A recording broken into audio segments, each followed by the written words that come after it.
Existe um ditado muito popular que diz que dois raios não caem no mesmo lugar, mas na prática isso não é verdade. O Cristo Redentor, por exemplo, é um ponto turístico do Brasil e nele, em média, caem 6 raios por ano. E em todo o território nacional são registrados cerca de milhões de descargas atmosféricas durante todo o ano. Ou seja, a pergunta não é se um raio pode atingir uma edificação. A pergunta correta seria: a minha edificação ela está sendo protegida contra descargas atmosféricas? E é exatamente sobre isso que eu quero falar aqui hoje nesse vídeo. Meu nome é Vinícius Ercílio, eu sou engenheiro eletricista e atualmente como projetista eletricista na BFS Engenharia. Descargas atmosféricas são fenômenos imprevisíveis. Por mais que nós possamos olhar para os céus, ver nuvens carregadas e imaginar que vem tempestade por aí, é impossível prever se uma descarga ocorrerá, muito menos quando e onde. Portanto, o importante é proteger os locais com maior probabilidade de serem atingidos. Mas então, se de fato não tiver uma proteção, o que ocorre se caso houver uma descarga atmosférica? Uma descarga atmosférica carrega temperaturas extremamente elevadas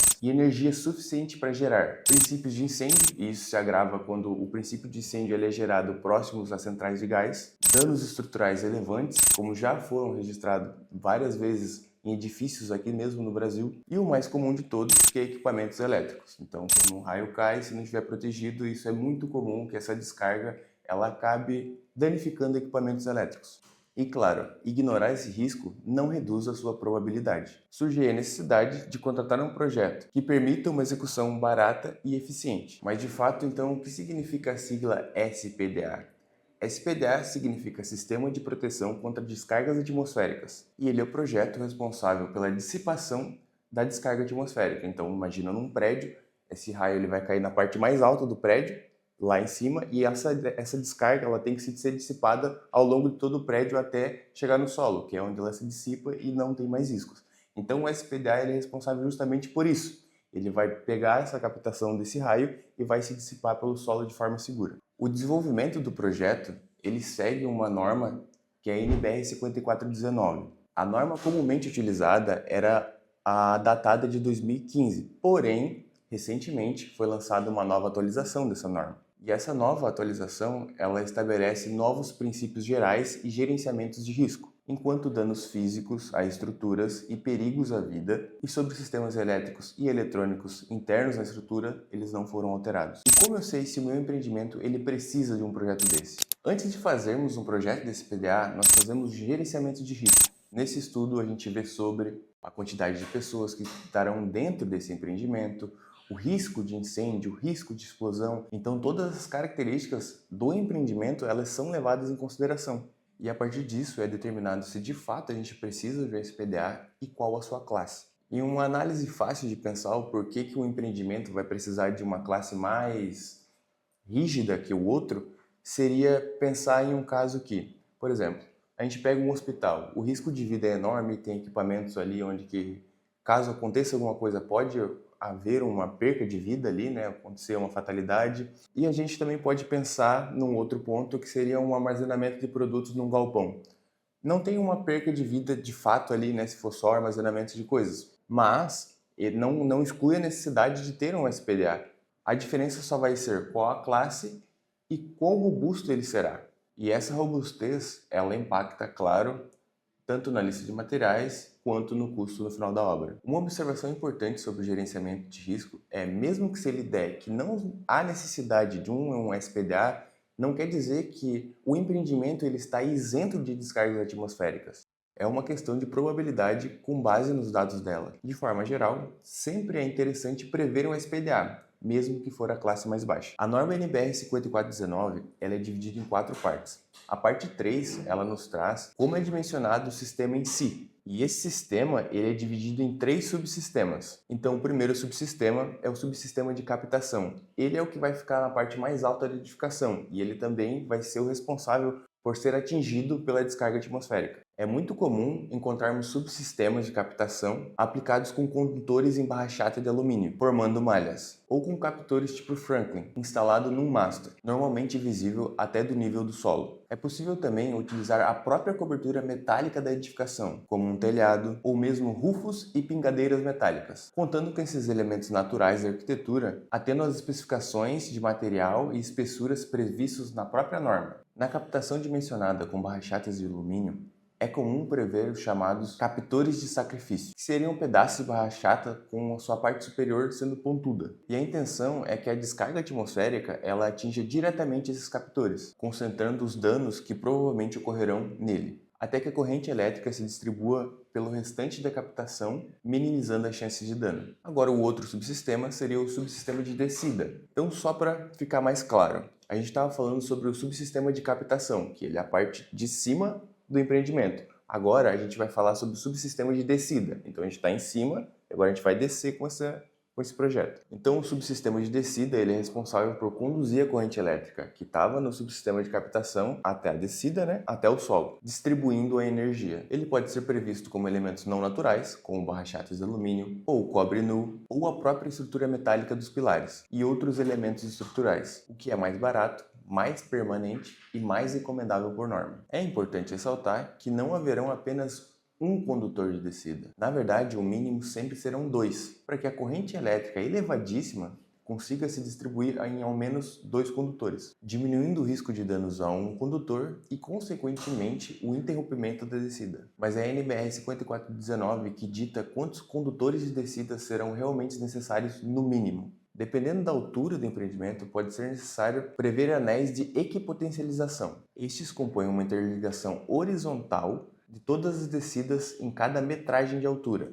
especificados por norma. Então imagina, a gente começou com a descarga atmosférica lá em cima, aí ela vai descer e esses anéis eles vão ser conectados um no outro e eles vão continuar descendo por essas descidas. E essa interligação ela visa garantir que todas as descidas elas estejam no mesmo potencial, ou seja, na mesma tensão elétrica nula. Agora o terceiro subsistema seria o subsistema de aterramento, e ele é responsável pela dispersão da corrente elétrica proveniente de uma descarga atmosférica no solo, utilizando a própria estrutura do empreendimento, as ferragens das fundações que ficam enterradas. O concreto úmido, como é o caso de quando estão enterrados, é condutor e através dele a corrente elétrica que chega até a ferragem da fundação consegue atingir o solo, onde se dispersa. Quando houver estacas, as suas ferragens também devem ser ligadas ao aterramento, levando esse subsistema a um nível ainda mais profundo do solo. Quando não é possível utilizar das próprias ferragens da fundação, o aterramento ele pode ser feito com cabos condutores,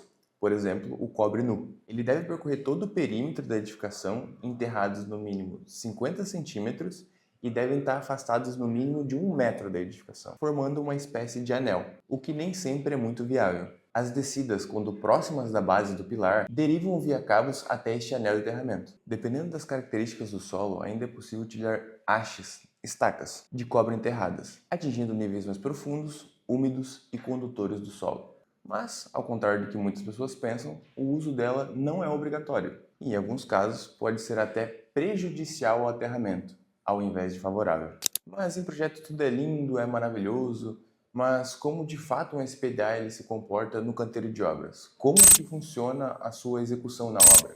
Tudo depende, é claro, do sistema adotado. Quanto mais forem utilizadas as próprias ferragens da edificação, menos trabalho o SPDA dá, visto que basta garantir ligações firmes entre essas ferragens, algo que já costuma ser feito de qualquer jeito na execução da estrutura, para que o SPDA esteja correto. Em casos assim, um SPDA ele só fica visível no subsistema de captação, que seria aquele primeiro subsistema que a gente comentou, que é aquele subsistema lá de cima, porque aquele subsistema eles ficam com os elementos expostos para serem atingidos pela descarga atmosférica. Ainda assim, equipes de obras costumam enfrentar alguns problemas, como corrosão galvânica entre metais incompatíveis, diminuindo a vida útil do SPDA, falta de continuidade elétrica em ferragens já concretadas. É por isso que projeto, compatibilização e execução elas devem trabalhar de forma integrada. Nos projetos desenvolvidos pela BFS Engenharia, nossa apresentação do projeto envolve modelo BIM e pranchas com projeto em vistas 2D, além de uma prancha com a perspectiva geral do SPDA. Cada cor utilizada no nosso projeto representa um subsistema diferente, o que auxilia na interpretação do projeto como um todo. Na perspectiva geral, enxergamos todo o empreendimento, com sua arquitetura e estrutura com cores pouco chamativas, deixando a atenção, claro, para o SPDA.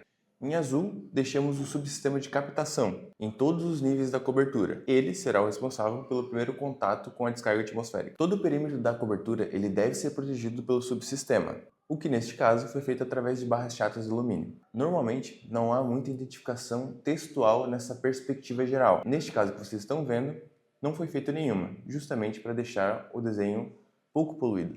Todas as identificações, especificações de materiais, dimensões e outras informações úteis são dispostas em planta baixa. Já em laranja, nós temos o subsistema de descida, percorrendo a edificação de cima a baixo. Essas descidas, elas são representadas por rebars em projeto, mas essas, como já foi falado, podem ser substituídas pelas próprias ferragens da estrutura, desde que, claro, se forem bem amarradas e garantirem continuidade elétrica entre as duas extremidades. Essa informação é sempre bem clara em projeto, além de estarem disponíveis sempre no modelo BIM. E em verde, nós temos tanto o subsistema de aterramento, na base do empreendimento, quanto as interligações intermediárias. Dada a altura do empreendimento, foi necessário prevê-las. Aqui na BFS Engenharia, cada projeto possui memorial descritivo e de cálculo, bem como uma lista de materiais orientativa à equipe de orçamentos, em que cada especificação necessária é feita. O padrão de um projeto da BFS Engenharia é garantir que os problemas de obra eles sejam prevenidos e que a interpretação para o pessoal lá da obra seja fácil